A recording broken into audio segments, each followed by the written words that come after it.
సంబంధించి చర్చించాలంటే నేను అపాయింట్మెంట్ ఇవ్వకుంటే ఎందుకుంటా అధ్యక్ష? ఏముంది అధ్యక్ష? నేను దిగిన ఫోటో అధ్యక్ష, ఆ ఫోటో నేనే దిగిన, వాళ్ళని పిలిచినా నేను. వాళ్ళు వచ్చి కలుస్తామంటే రమ్మన్నా, వచ్చి కలిచారు. కలిసిన తర్వాత ఈ విషయం ప్రస్తావించారు. ఈ విషయం ప్రస్తావిస్తే నేను అడిగిన మాకేం సంబంధమయ్యా? మాకేం సంబంధం? దీంట్లో ప్రభుత్వం ఎందుకు డబ్బులు ఇస్తుందని?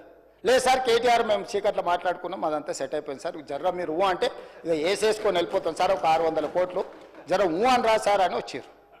ఊ అనే ముందల ఫస్ట్ అయితే అధికారులను అడుగుదామని చెప్పి ఆయన చెప్పిన తర్వాతనే దీని వెనకాల ఉన్న వ్యవహారం ఏంది అనేది నేను అధికారులను పిలిచి అడిగిన అధ్యక్ష. ఆ ప్రతినిధి వచ్చి నన్ను కలిసి నువ్వు అని అడగకపోతే నా దృష్టికి ఇంత తొందరగా వస్తుండేనో రాకపోతుండో నాకు తెలియదు అధ్యక్ష. నేను ఎందుకు పూర్తి వివరాలు ఇక్కడ చర్చిస్తలేనంటే, ఒకటి ఏసీబీ విచారణ చేస్తుంది, కేసు అయింది.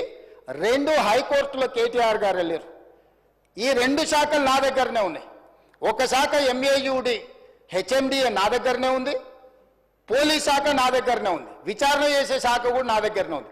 నేను ముఖ్యమంత్రికి సభలో దీంట్లో ఎక్కువ తక్కువ వివరాలు మాట్లాడితే విచారణ అధికారులు దీనికి ప్రభావితానికి లోనయ్యి నా మీద కక్షాపూరితంగా వ్యవహరిస్తుందని తారక రామారావు గారు ఈ అంశాన్ని కోర్టుల అడ్వాంటేజ్ వాడుకుంటాడు అని చెప్పి నేను ఎక్కువ వివరాలు మాట్లాడతలేను అధ్యక్ష. నేను స్పష్టంగా చెప్పదలుచుకున్నా అధ్యక్ష.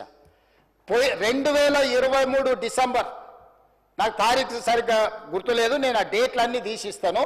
2023 డిసెంబర్ నుంచి 2024 డిసెంబర్ ఏసీబీ ఎఫ్ఐఆర్ చేసే వరకు క్రొనలాజికల్గా జరిగిన అన్ని వివరాలను తొందరలోనే నేను అందరి ప్రజలకు వివరిస్తా.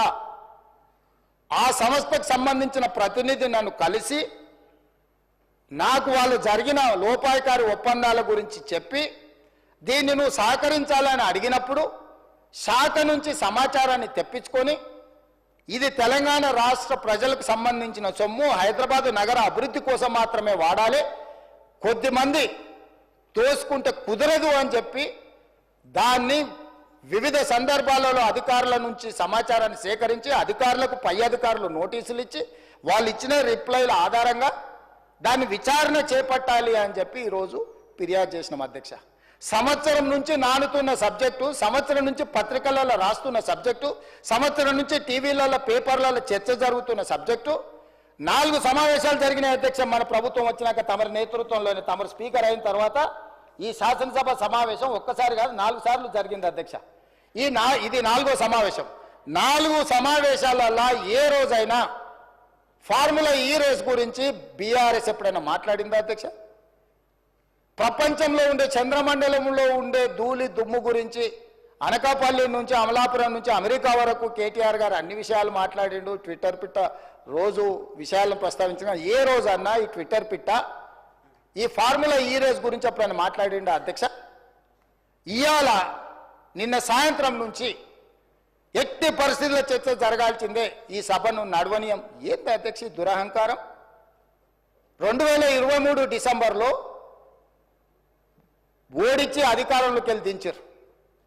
ఇంకా వాళ్ళ అహంభావం తగ్గలేదని 2024 పార్లమెంట్ ఎన్నికల్లో డిపాజిట్లు పుంజుకున్నారు అధ్యక్ష.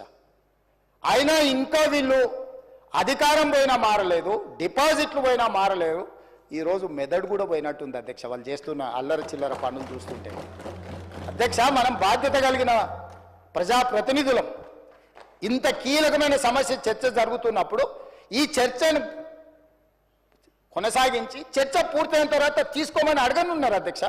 తమరు అనుమతిస్తే ఏదైనా. ఇవాళ నేను ఎందుకు వివరాలు ఇక్కడ మొత్తం చెప్పలేకపోతున్నానంటే, ఒక పక్కన ఏసీబీ విచారణ చేస్తుంది, రెండవ పక్కన కోర్టులో అతను వాదనలు వినిపిస్తున్నాడు. నేను ఏ సమాచారం అవసరానికి మించి వాస్తవాలను ఏది మాట్లాడినా ముఖ్యమంత్రిగా ఈ శాఖ 2 శాఖలు నా పరిధిలోనే ఉన్నాయి కాబట్టి నేను ఏదైనా ఆ శాఖల మీద ప్రభావితం, ఆ శాఖలను ఏదైనా ప్రభావితం చేస్తా అని చెప్పి ఏదైనా అనుకునే అవకాశం ఉంటుంది కాబట్టి నేను ఆ వివరాల జోలికి వెళ్తలేను. మీ ద్వారా ఇన్ని వివరాలు చెప్పిన నేను ఒకటే కోరుకుంటున్నా అధ్యక్ష, ఫార్ములా ఈ రేస్కు సంబంధించి వారు పట్టుబడుతున్నారు. ఒకసారి అధికారులతో ఒకసారి కోర్టులో పరిస్థితులను అంచనా వేసుకున్నాక మీరెప్పుడు పిలిస్తే అప్పుడు ఇక్కడైనా ఎక్కడైనా ఒకవేళ వాళ్ళకి శాసనసభలో చర్చించడానికి వాళ్ళకు ఒకవేళ ఏమైనా ఇబ్బందులు ఉంటే వాళ్ళ పార్టీ ఆఫీస్కి అయినా కూడా వస్తాం అధ్యక్ష, మాకేం అభ్యంతరం లేదు.